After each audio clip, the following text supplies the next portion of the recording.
Evening all.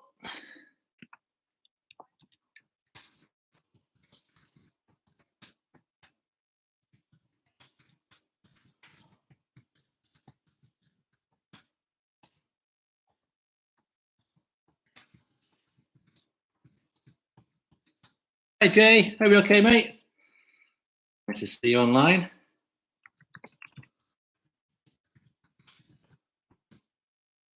Hey Chris. Evening everybody. Loads to get through tonight. So let's turn this light out here. Get rid of some of the glare. Now just tell me, hi Oliver. Just tell me, is that screen clear enough for you? It looks pretty clear to me. And also, is the sound okay? Let me see if those lights are better off, actually. Nope. Nice, that might be a better light, mightn't it? No, it's not. Alrighty, hi everybody, hope you're okay. Let's have a look at my notes now. So, the theme for tonight, it's all good, is it? Thanks, Jay. The theme for tonight that I've used is basically looking at, I start off by saying what do the world's top 10 players do? There's an awful lot of material there, and we're probably going about that all night. So I want to do two things tonight. The first is talk about the world's top 10 players. I'll pick up some reference points from some of them, some reference points of their swings, but also I want to leave plenty of time for questions and answers. Yeah, probably. Should be walking through in a minute, grumpy about being on film. Thanks, Jay. So we'll, Jay's just asked, will my missus be joining us tonight? I actually did last week. So what we'll do tonight, I'm going to run through the topic I picked tonight, the world's top 10 players. And I've picked 2 or 3 angles on there, a bit of sort of scope there. I've got some images and videos to show you about what you can learn from the world's top 10 players.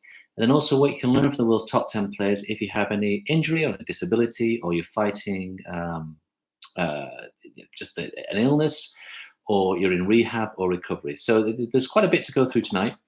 And we're going to start by looking at the world's top 10 players and who they are right now. So in order of merit, Dustin Johnson, world number 1. Then number 2, Jon Rahm. Justin Thomas, Xander Schauffele, Tyrrell Hatton, so the highest placed European. The highest placed Englishman, highest placed European, Jon Rahm. Then Morikawa, Rory McIlroy, Patrick Cantlay, Webb Simpson, and then Bryson DeChambeau. So if we look at those, just let me read out here now the differences in height and build from the 2 extremes. The tallest player is DJ at 6'4". The shortest player then is 5'9". That's Tyrrell Hatton, Morikawa, and Rory McIlroy. The heaviest player is Bryson DeChambeau at 245 pounds. And the lightest player is actually Tyrrell Hatton and Rory McIlroy. In fact, no, Patrick Cantlay at 160 pounds. So Bryson is packing on an extra 85 pounds, which is just over 6 stone. 6 stone of difference between him and the rest of the players in the field. The lightest in the top 10. Now, Bryson hits the ball 329 yards. And when you look at the longest drive statistics of the players, it's not measured on every single drive they hit. It's measured on selected holes at selected tournaments. And oftentimes it's just a hole in the front 9 and a hole in the back 9, and they take the distance that each player hit there. So it doesn't really take into account the sort of the overall distance they hit in the season. But if it's done every single event the same way and the same method is used, then they come to some sort of consistency of that result. So Bryson's the longest player on tour with a 329-yard drive. That's huge. Right? Second after that is McIlroy, who's only 6 yards behind him. And the difference in weight, like I say, is actually 39, 45, 84 pounds. It's absolutely huge. 84 pounds difference between. Hiya, Kate, you're right. Late again, 3 off the tee. There's an 84-pound difference between those 2 guys and only 6 yards of difference. So then we start looking at how the differences in height between 5'9" and 6'4". These are all world's top 10s. These are the absolute gods of the game. there's 7 inches of difference. There's 85 pounds of weight difference. There's not an awful lot of difference between the longest drive and the second longest drive off the ball. It's only 6 yards. If we then take the shortest hitter in the top 10, it's Webb Simpson, who's 35 years of age, so he's the oldest in that list by far.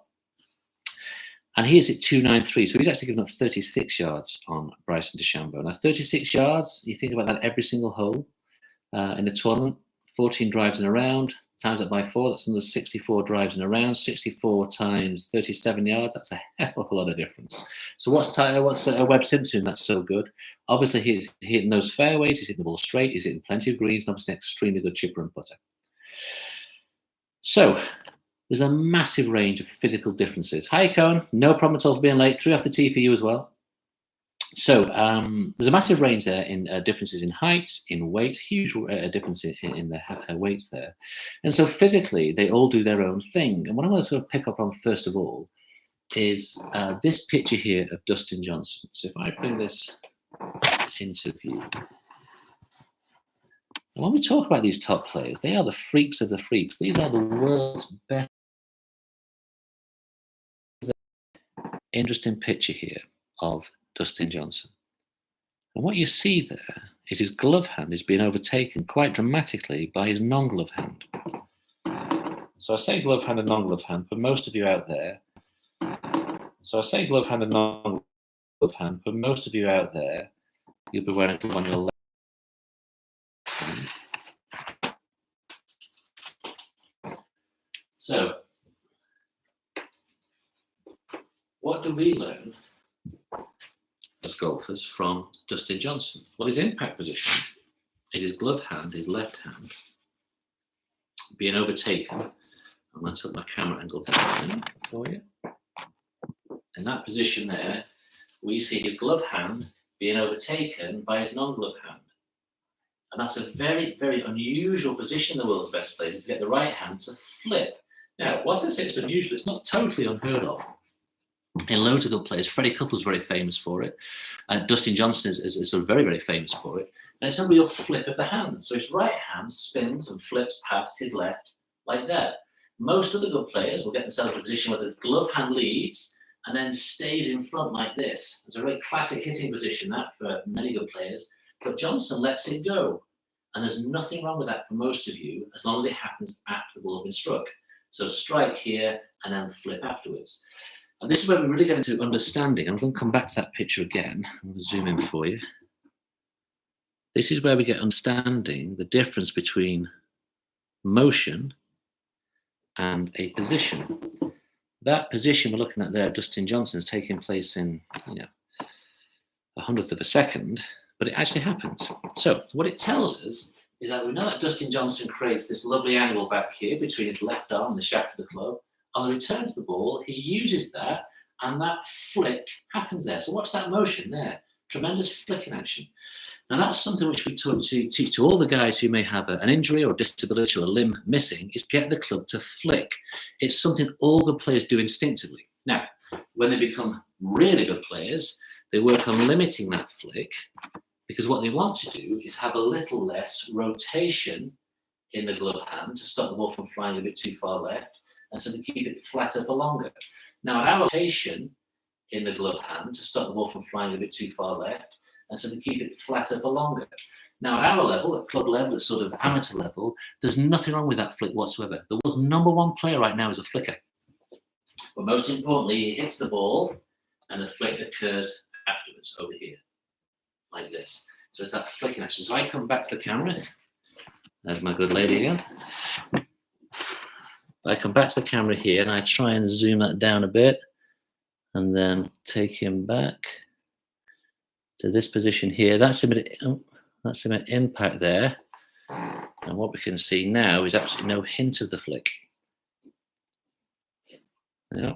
So we see in there at impact, everything's perfectly straight and perfectly flat. And then after it hits the ball, next picture,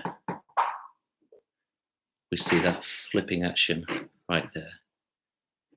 So, just to recap on that, because this is such a pertinent thing for disabled, able-bodied golfers, limbless, people with both hands and arms working perfectly well, is we're all trying to create a lever on the way back here.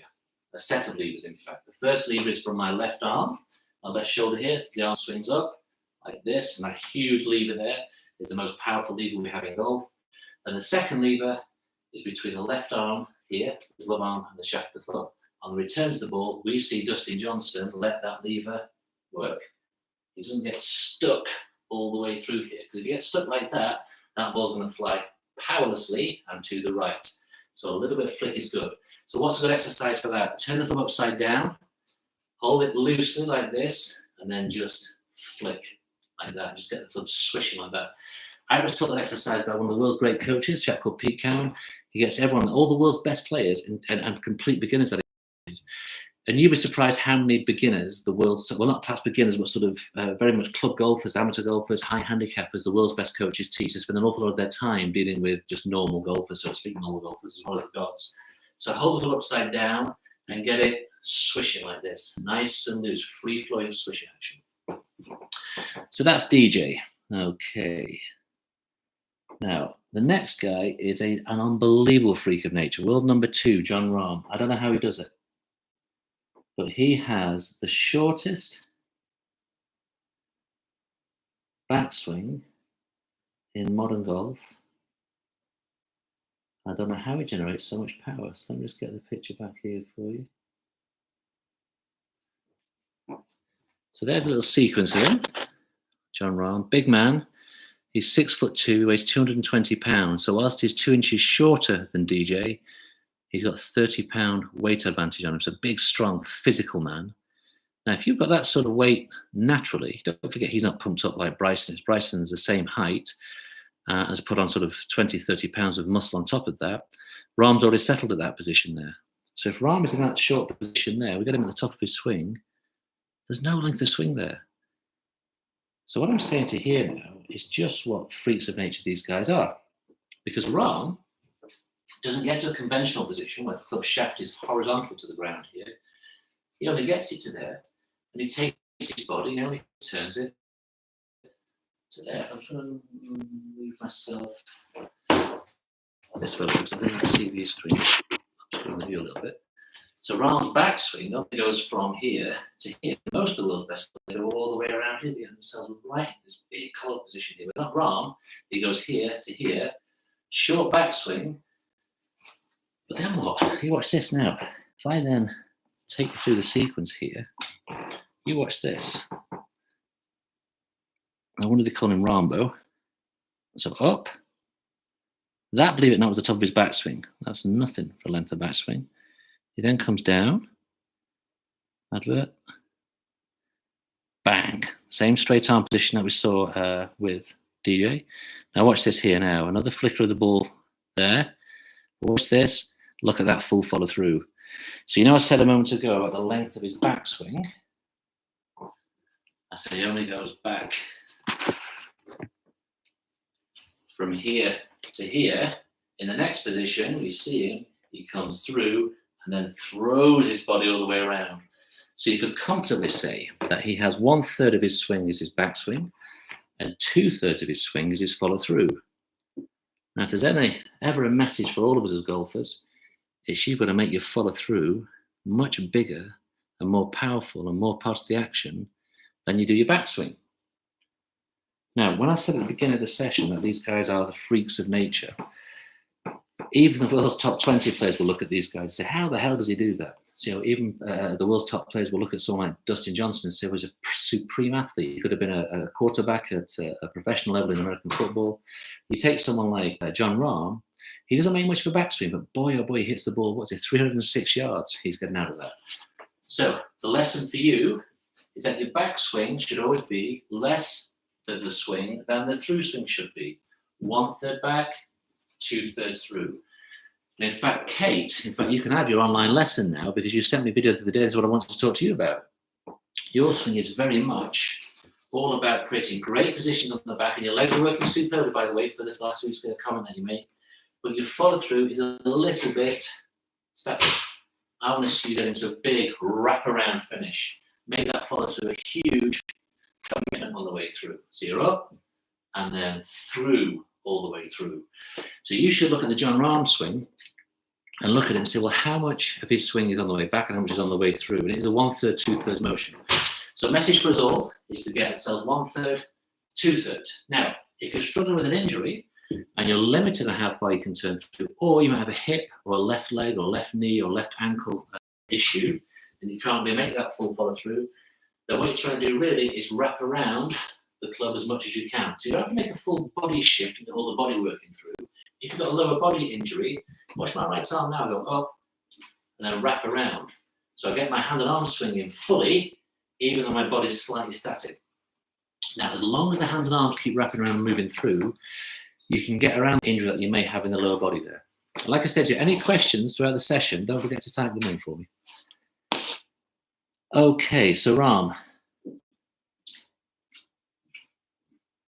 Yeah, that's absolutely fine, Kate. Yeah, you got the left foot. Kate's asking me a question there. It's about putting the left foot slightly out at address to get the left hip get around. Remember what I said to you last week? Very naughty, Kate. When I said to you last week, we don't actually move the hips, we move the legs. So if the legs get active like this, the legs are moving around here, and that left foot being slightly spread out at address is not a problem at all because it helps that left leg move around here. So remember I said to you last time, when we've got the guys who are working, may have limbs missing, we get to stand all sorts of quirky positions. And why is that? It's to get the lower body already activated and get the lower body moving there. So if you do set yourself up and that left foot wants to spread out a little bit, that's absolutely fine because it gives the left side a bit of room to get through here. Nothing wrong with that at all. Hi, Nige. Oh my God. Talk about a blast from the past.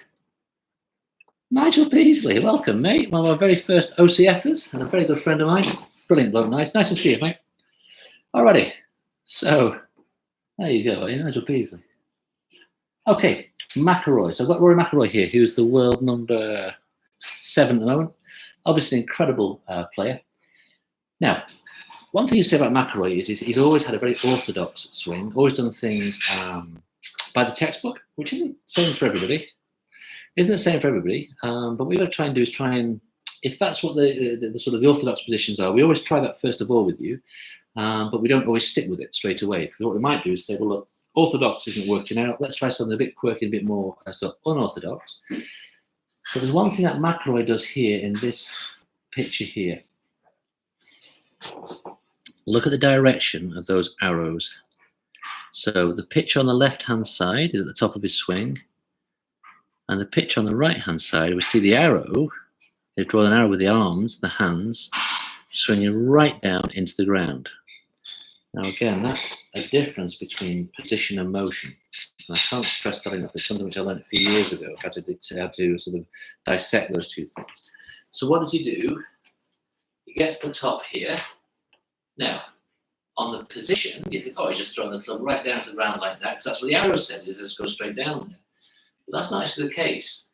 It comes down slightly forward at this angle, so it doesn't come directly down here, otherwise he'll hit himself in the leg and the club is stuck way behind him. So what McIlroy does, he goes up the top here, and he thinks like the club's swinging straight down, but in terms of the motion of the swing, he's already coming this way, and that brings the hands slightly on an angle to the ball like this. So it's not a perfectly vertical drop out. But what he is doing is he's thinking about this. So this is such a fantastic image there for you. As he's got to the top of his swing up here, he's bringing that club down as he brings it through as well. So the motion of the swing is we have an up and back swing. So the club travels up and backwards. It doesn't travel straight up here, does it? It goes up and backwards. As it comes down and forwards to meet the back of the ball. Up and backwards, down and forwards in the swing. Now, it's actually nice timing, Nigel Beasley, because you've had a bit of this in your swing over the years, my old fruit. Got yourself to a good position here, and then brought the club over here. Very common error. We see this all the time, and even good players suffer from this. As they swing the club to here, get a little bit enthusiastic. Club travels over the top here, this way, and it comes at the wrong side. Now, the minute we bring the club this way to the ball, it's slowing down. It's not swinging as fast as it ought to or naturally should do. And more importantly, we don't hit the back of the ball, we hit the side of the ball. So we get a glancing blow here. So instead of coming from here to here, Remember what I talked about in the past when I talked about this clapping action?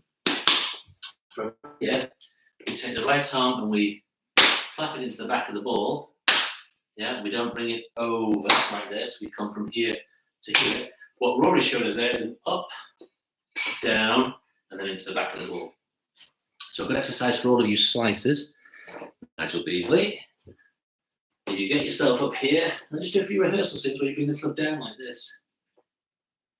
And once I'm in that strange position, if I just turn back, you can see I'll knock that club into the back of the ball.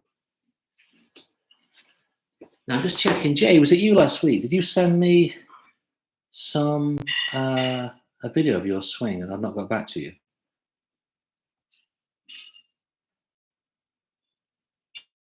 No, it wasn't. It was Dave.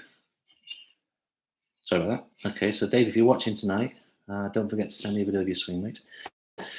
Alrighty, so who's is Morikawa's rhythm? So let's have a look at this here. So here he is. He's just about to drive a green on a par 4, which was his sort of hero shot to win the his hero shot to win the US PGA. So let's get him up. Come on, YouTube. We're a bit slow tonight. Let's go back.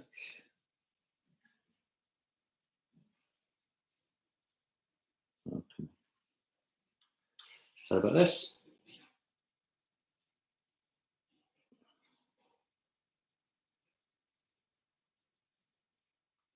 Right, but it's not showing me that, so I'll have to come back to Morikawa.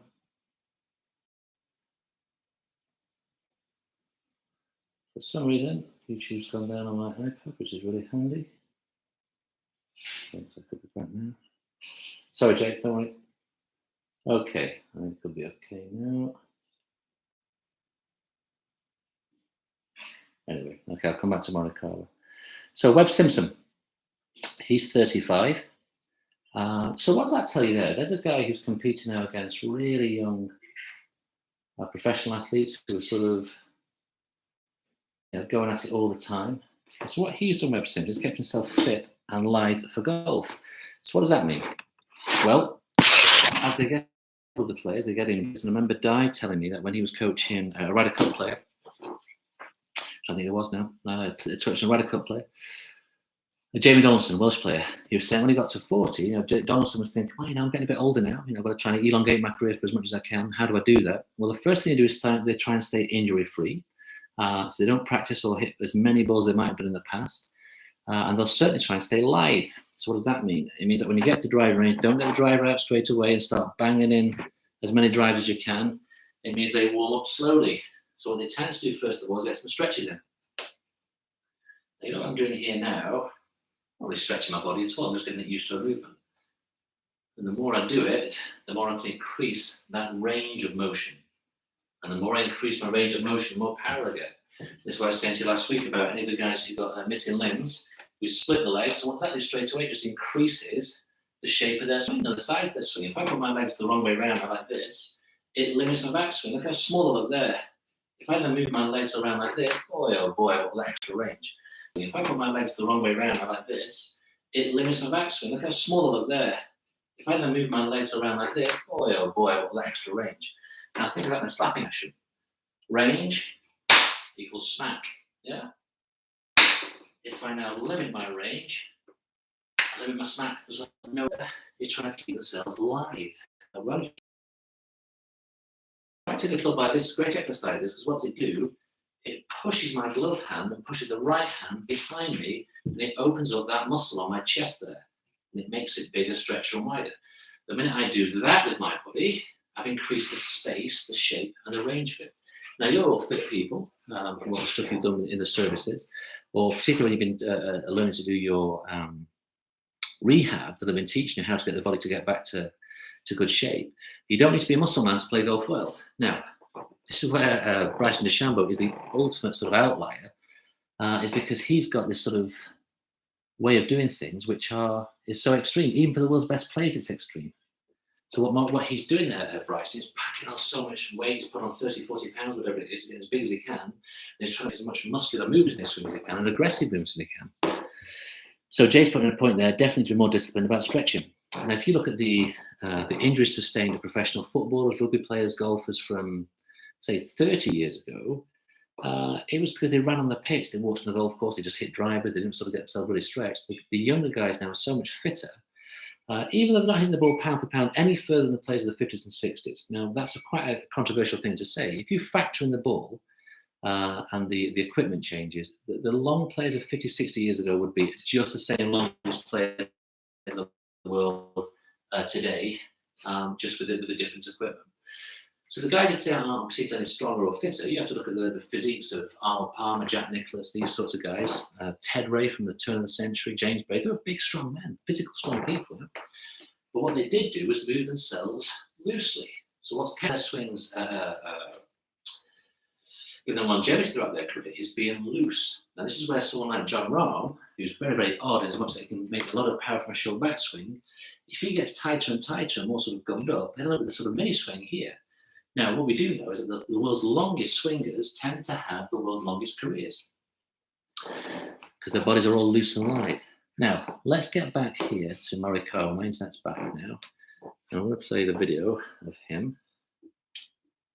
I want you to watch how syrupy this rhythm is. Very slow start to the swing. Then bang.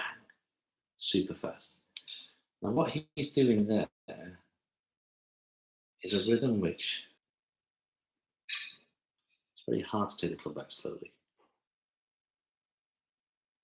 But what's really fascinating about what you'll see there, I'll play it one more time, is at the point of contact with the ball, his club head is moving at exactly the same speed as all the other guys, within 2 or 3 miles an hour.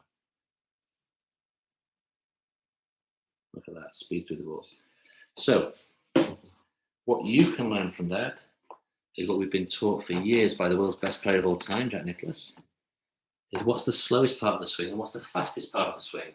Well, if the club sits down behind the ball here, like this, the slowest part of the swing ought to be the initial move away. And what Morikawa shows is that in great detail there, is that the slowest part of his swing is his initial move away like this.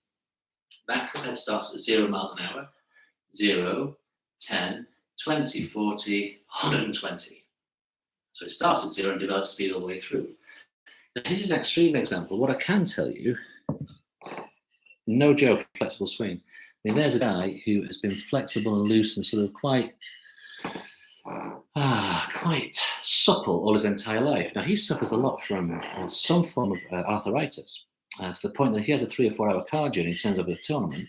He can't leap out of the car. It takes him a good few minutes. And this is what I remember reading once, is that it takes him minutes to get out of the car because he sort of freezes in the spot. And obviously he's taking medication for that. But his body is, that's what his muscles are very, very loose, very sort of flexible and lots of subtlety there. And they're very sort of soft in the arms. When he swings up the top of his swing, his arm bends a hell of a lot there.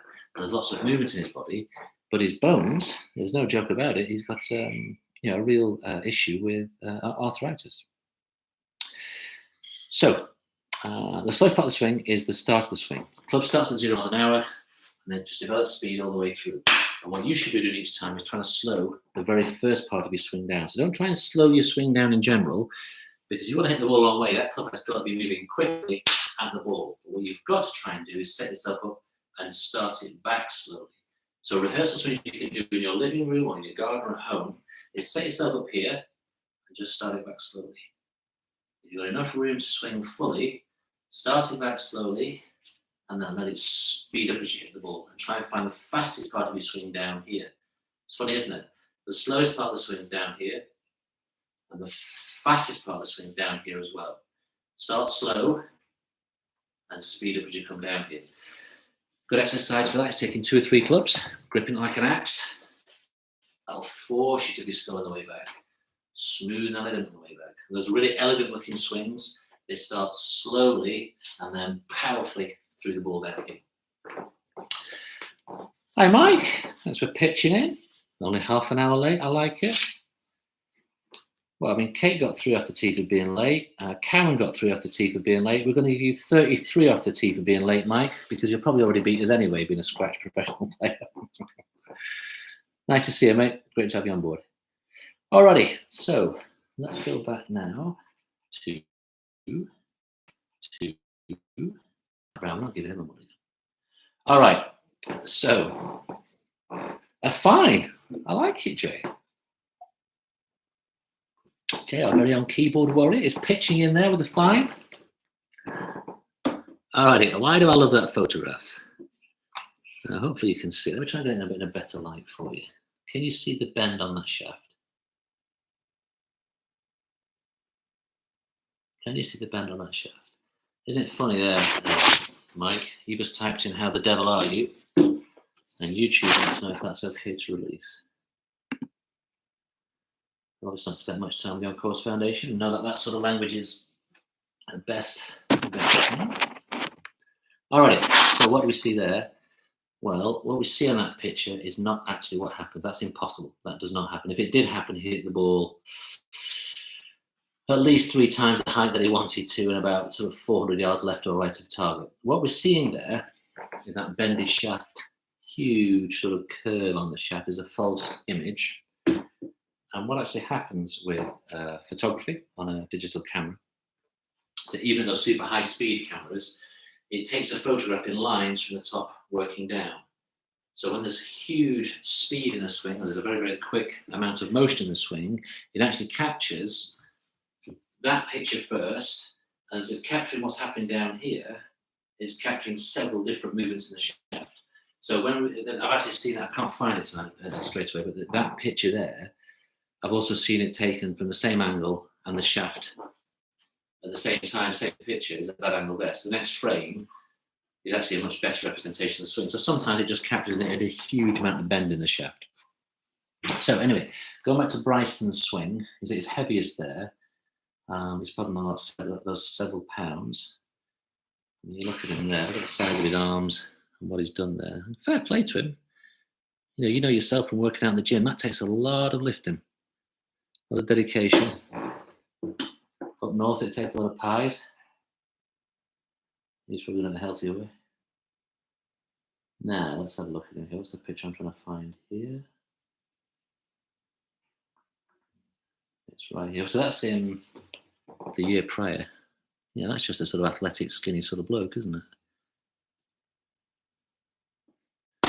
So he packed on the pounds, no doubt about that. Now, 2 things here. If you look at the motion he's making there with his legs, just look at the activity in his legs and look how he's staying quite centered. So whilst there's lots of different bend in the knees, he's centered. What he's trying to prove to you there is that you don't want that motion there. It's a disaster for golf there. And you can see his hips and his legs are sort of sliding backwards and forwards. So when we talk about the hips are purely a reaction. That's all we can learn from Bryson's swing here. The hip motion, which we can measure and draw lines on and take pictures of, your hips will not work independently like this. They'll do it because your legs aren't working properly. Now, if we talk about rotation here, if I move my legs backwards and forwards, and when I say backwards, I mean that right knee goes that way towards my bum. I've got a turn of the hips, inverted commas turn of the hips. So what Bryson's saying to you is that motion there is better than this motion here. Yeah. So if you're working with anybody, or we work with anybody of you who've got any lower body disability, a wide stance can help, a narrow stance can help. But what we're trying to do all the time is get your body to work behind you than side to side. And it's one of those things as well. It's one of the great points that we see all the time is people say, I've got to try and transfer the weight backwards and forwards. Well, that's the road to disaster. But if you start thinking about the weight going forwards, backwards, or from side to side like that, so right. And then how do I get my right side behind me, my left side behind me? You see, and I do that huge motion, a huge amount of rotation, if you're going to call it rotation, just by doing that, massive rotation. If I move side to side and transfer my weight, you can see my right side isn't going behind me anymore. So that's the first thing that Bryson works on. That's where he gets all his mega distance from. he puts his right side a long way behind him. I talked about this last week, if you remember. Now, I then show one of my favourite pictures of him. You want to learn how to try to strike your irons crisply. And that is a fantastic picture there. Look at that shaft of the club, and it's pointing right up into his left hip socket. So the club shaft doesn't sit vertically at all, does it? If you look at that, it's probably a good 5 or 10 degrees of lean forwards on that shaft. So when you set yourself up to the ball, again, this is a fundamental. It doesn't matter who you are, or if you're with any form of disability, other than missing a left arm, then we would try and get you into that position. Whereby the left arm, the shaft of the club, arm kinks back like that, in front like that. They form a straight line. In that shot there, he's got the butt of the club into his left hip socket there, hasn't he?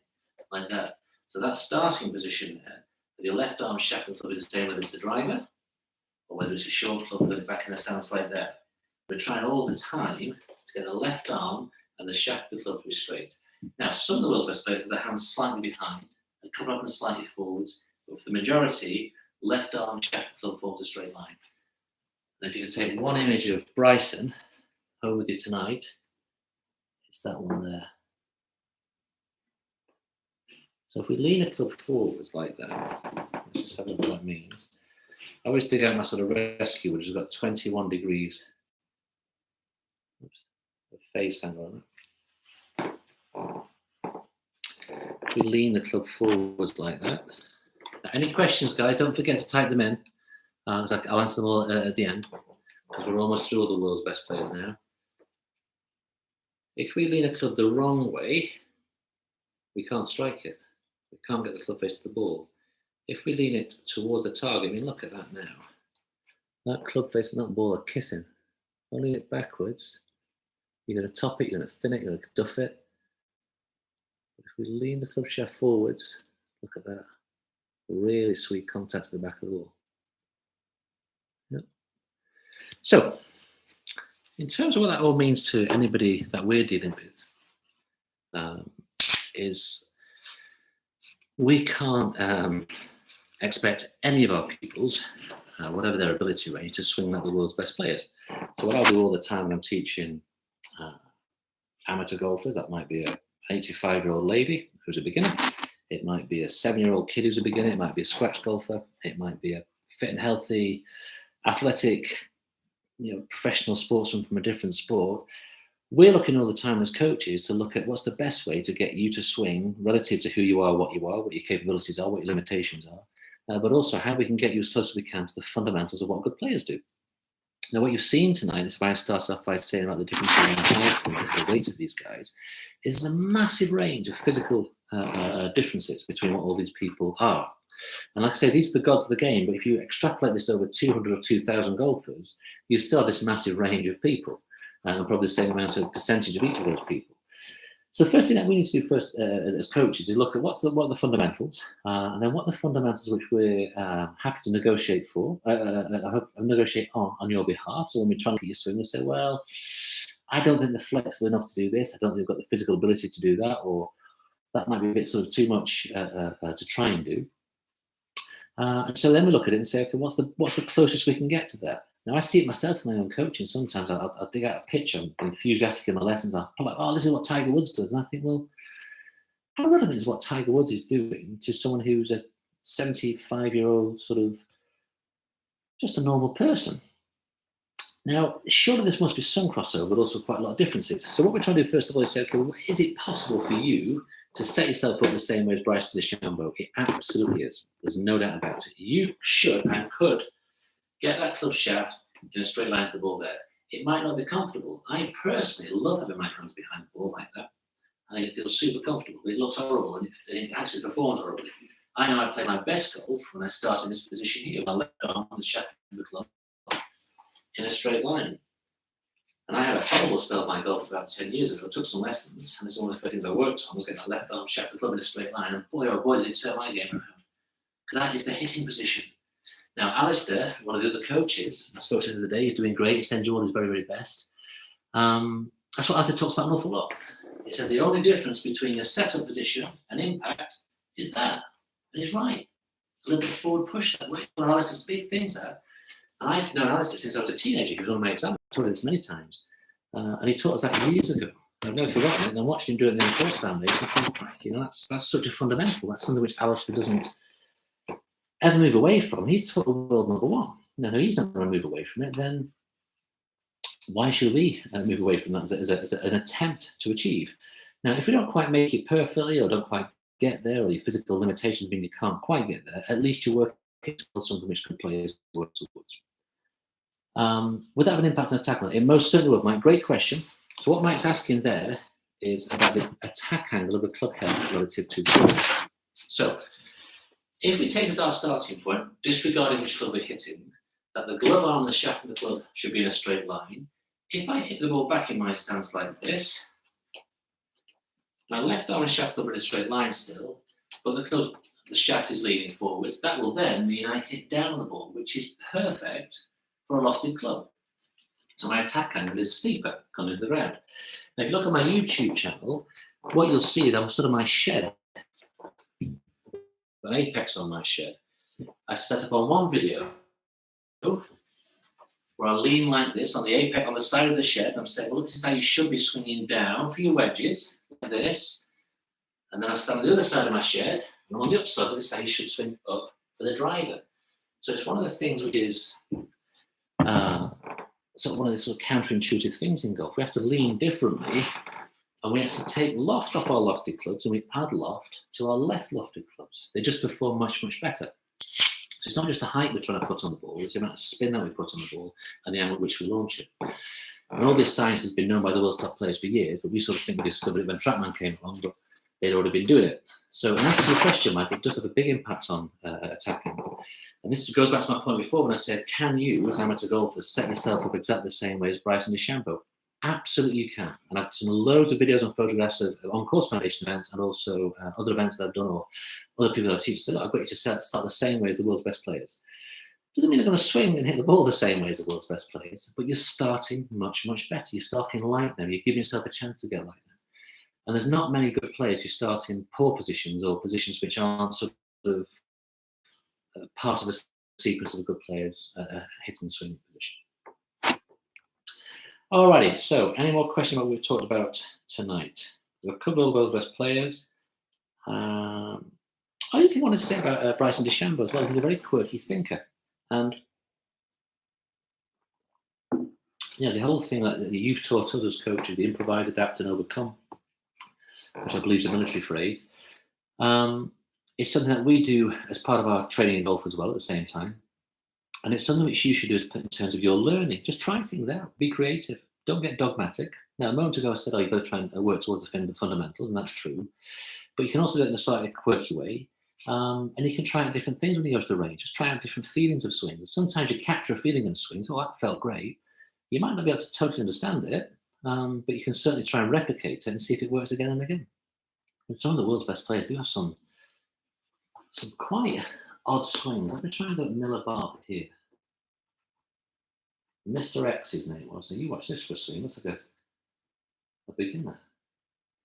But this is a swing which made a few million quid, let me tell you.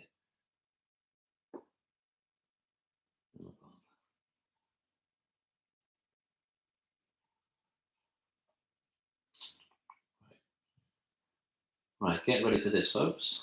So here is Mr. X, a few million pounds more with this swing, let me tell you. Okay, let's see this swing now. It's very slow to start.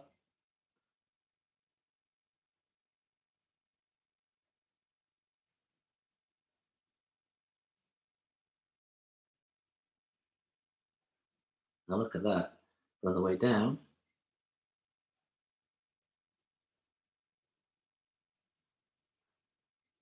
Look at that. I mean, that's as pure a hit as you're ever going to see in a golf swing. As it comes through, starts looking a little bit unique again. But look at that, absolutely pure. Now, if I rewind that, oops. If I rewind that,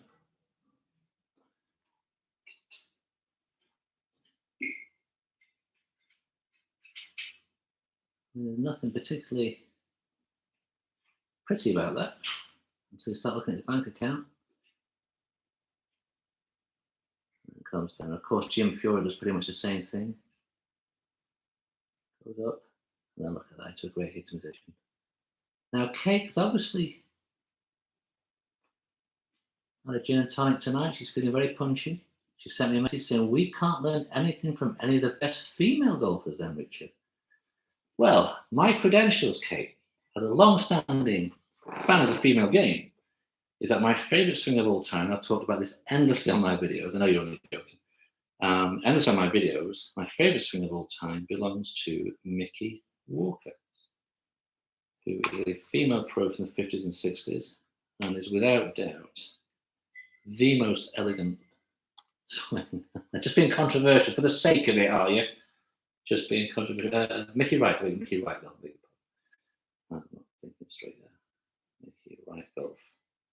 Now, Mickey Wright was a player from the 50s and 60s who had, without doubt, the best looking, most athletic swing. And I've talked about this at length for all my career. Always been in love with this swing. You watch this here now. It's on a loop, so don't worry if you miss it first time.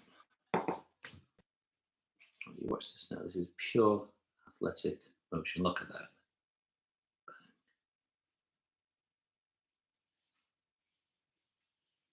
And look at that.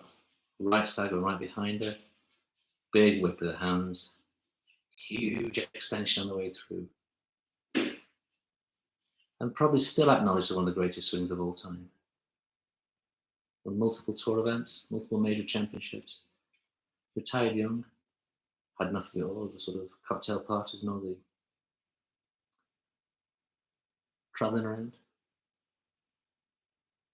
But that's just about my favourite swing of all time. I think it helped as well. She's obviously incredibly athletic and fit and had that sort of athlete's physique. But without doubt, if there's any swing you can watch over and over again, it would be Mickey Wright. So let's have a look what she does now. Can I get this to pause? Just see, I've just paused it at the top. Just see if you can get that image there. You can see her right side's gone right behind her. I know it's not the best image. I'm going to try and get a picture up in a second. If you see there, her right side's gone all the way behind her. That goes back to what I was saying about Bryson DeChambeau's swing. So if I get Mickey Wright's swing up here now, images.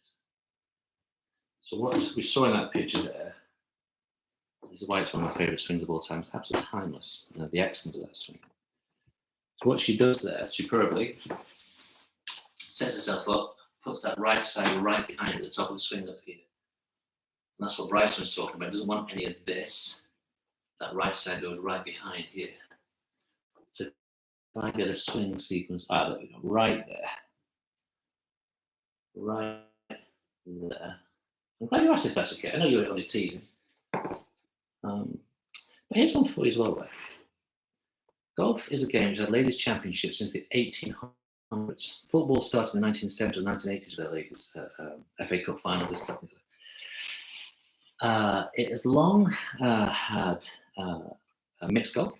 Mixed golf has been played even on the world's best FA Cup finals and stuff like that. It has long had mixed golf. Mixed golf has been played even on the world's best players. Mixed golf events, mixed golf professional tournaments, all the way through the years. You might have just lost me for a second there.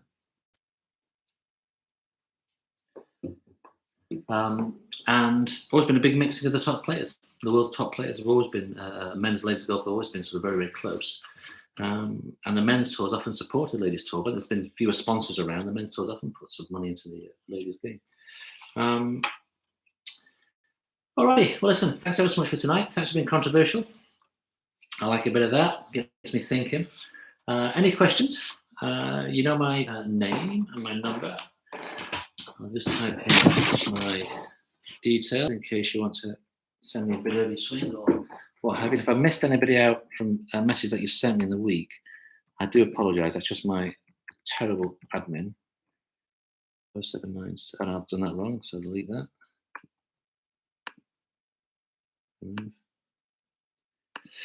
07974403289. So that's actually my number. My website is this. If you want to send me a, in fact, it's actually just, that's the best. Contact me through the website and also through my mobile number. There's something WhatsApp video of your swing. All right, folks. Well, listen, thanks ever so much for tuning in. Same time next week if you're around. I love doing the sessions. I love catching up with you. And I say it to you every time we do a session. Hopefully you never ever forget, or I never forget to say this, that we're extremely proud of you for the sacrifices which you've been prepared to make and the sacrifices that many of you have made. And we're delighted to be working with you. And this time that I spend with you on a Tuesday evening or whenever we do our session together is hugely important to me. And I cannot wait to see you all at the events, hopefully this summertime. It'd be fantastic to get back together again. And we'll put this behind us. So you know where I am. I'm always available for you. And I look forward to catching up with all of you soon. And God bless you all. Thank you ever so much. Thanks for tuning in. You're going to make a relaunch, are you, Nigel? Nigel Bees is going to make a relaunch. So that would be fantastic for Course Foundation, Nigel, to get you back on board. God bless you all. Thank you very much for tuning in. And I can't wait to see you all soon. And thanks ever so much for everything. Hey, Chris. Thanks very much, mate. Facebook, sort of social media, and the other servicemen or servicewomen, give a shout. Let's try and get on board. I get so many hits from the On-Course Foundation of that community. And any questions about the swing you want covered in the Tuesday night, then give me a shout. All the best, guys and girls. God bless you all. Thanks very much indeed.